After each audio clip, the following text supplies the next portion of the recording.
আরে ভাই আপনি দৃষ্টান্তমূলক শাস্তি দেন, কার বাপের ক্ষমতা আছে?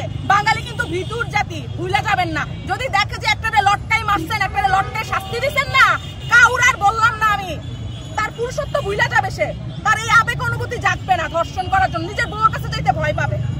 বুঝছেন? দৃষ্টান্তমূলক শাস্তি দিয়ে দেখান। আপনারা কিসের বলেন এই সাইড অফ করে দিছি, ওইটা অফ করে দিছি, এই নিরাপত্তা দিছি? কিসের নিরাপত্তা দিলেন আপনারা? আপনারা যখন ক্ষমতায় আসছেন, যখন আপনারা আমাদেরকে বুঝাইয়া দেশটা নিলেন আপনাদের হাতে, আপনারা তখন বলছেন সোনার বাংলাদেশ গড়ে দিবেন, আপনারা দৃষ্টান্তমূলক বাংলাদেশ গড়বেন, দৃষ্টান্তমূলক শাস্তি দিবেন। কোথায়? আপনারা এখন দল গঠন করেন, আপনারা এখন ওই সংসদের সামনে পার্টি ঘোষণা করেন।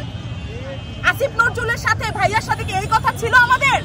হাসান আব্দুল্লাহর সাথে কি এই কথা ছিল আমাদের? ওদের সাথে কি কথা ছিল ওরা কোনো দল গঠন করবে, নাকি আমাদের বোনদের ইজ্জত রক্ষা করে দিবে, আমাদের নতুন বাংলাদেশ গড়ে তুলে দিবে? আমরা ভীতু, আমরা আবার ভয় পেয়ে তাদেরকে বাহবা দিচ্ছি। ভয় পেলে হবে না। প্রত্যেক নারীর উদ্দেশ্যে বলছি, তোমরা জেগে ওঠো। তোমরা ভুলে গেলে হবে না, পৃথিবীর অর্ধেকটা নারীদের, বাংলাদেশ অর্ধেকটা আমার নারীদের, অর্ধেকটা তোমাদের পুরুষ, অর্ধেকটা আমাদের। আমরা যদি জেগে যাই না, কোন সরকার, কোন উপদেষ্টা গদিতে বসে থাকতে পারবে না। আমি লাশ নিয়ে রাজনীতি দেখতে পাই কখন জানেন? যখন আমি খুব অবাক হই, আমার ডাক্তাররা যারা আসিয়াকে চিকিৎসা করেছে, সে আসিয়ার পাশে দাঁড়ায়, ছবি পোস্ট করে। কেন তুমি ছবি পোস্ট করলা? আমি দেখতে পাই অনেক উপদেষ্টারা দল বল নিয়ে, প্রশাসন নিয়ে আসিয়াকে দেখতে চাই। কেন তুমি দেখতে যাবা?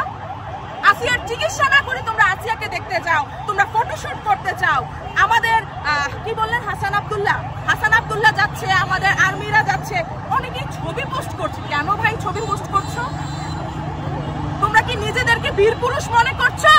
তোমরা কি মনে করছো মাগুরাই যাচ্ছি, কবর জিয়ারত করছি, দাফন করছি, আমরা বীর পুরুষ? তোমাদের লজ্জা হওয়া উচিত। তোমাদের ফেসবুকে এই মুখটা দেখাতে লজ্জা হওয়া উচিত। তোমাদের মিছিল মিটিং এর সামনের সারিতে দাঁড়াতে লজ্জা হওয়া উচিত যে আমি আসিয়াকে রক্ষা করতে পারি নাই, আসিয়ার দাফনের আগে ধর্ষককে হত্যা করতে পারি নাই, ধর্ষককে ফাঁসি দিতে পারি নাই, আমি আইন প্রতিষ্ঠিত করতে পারি নাই, আমি যাব না। তোমাদের চুরি পরা উচিত, তোমাদের ঘুমটা দেওয়া উচিত। আমাদের পর্দার দরকার নাই, তোমাদের পুরুষদের পর্দার দরকার। তোমরা যারা বড় বড় কথা বলো না, তাদেরকে কথা থেকে সরে আসা দরকার। মেয়েদের হাতে দিয়ে দাও, দেখবা বাংলাদেশ গড়ব। বাংলাদেশ আমার দেশ, বাংলাদেশ আমি গড়ব, গড়ে তোমাদেরকে উপহার দিব। প্রত্যেকে মনে করছো আমি বাংলাদেশ হাতে নিয়েছি, তোমরা আমাদের শিক্ষক, আমাদের ছাত্র, আমাদের কোমলমতি ছাত্রদেরকে উদ্দেশ্য করছো, তাদেরকে যেভাবেই হোক দেশ স্বাধীন করছো। তোমরা এখন আমাদেরকে স্কিপ করে দিছো। 8 বছরের মেয়েটা ক্লাস 3 এর শিক্ষার্থী, কিন্তু ক্লাস 3 এর শিক্ষার্থী না, আমাদেরকে তোমরা সাইড করে দিছো। তোমরা এখন দল গঠন করতেছো। আরে এটা কোন কথা? আমার যে ভাইয়েরা আজকে রক্ত দিছে না, তারা কোথাও না কোথাও থেকে আফসোস করতেছে, এমন জানলে আমি আমার রক্ত দিতাম না। মারে আমারে মাফ করে দিস, বোন রে আমারে মাফ করে দিস, আমি বাচ্চা থাকলে তো তোর ইজ্জতটা আমি রক্ষা করতাম। সবার উদ্দেশ্যে বলছি, একটা মানে কি বলবো, ওই বলে না যে মশার সাথে আপনি ইয়ে করে রাগ করে মশারি পুড়ে ফেলছেন, আর কি বিষয়টা এমন হয়েছে।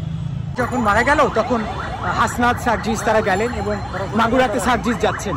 লাশ নিয়ে কি কোনো রাজনীতি দেখতে পান?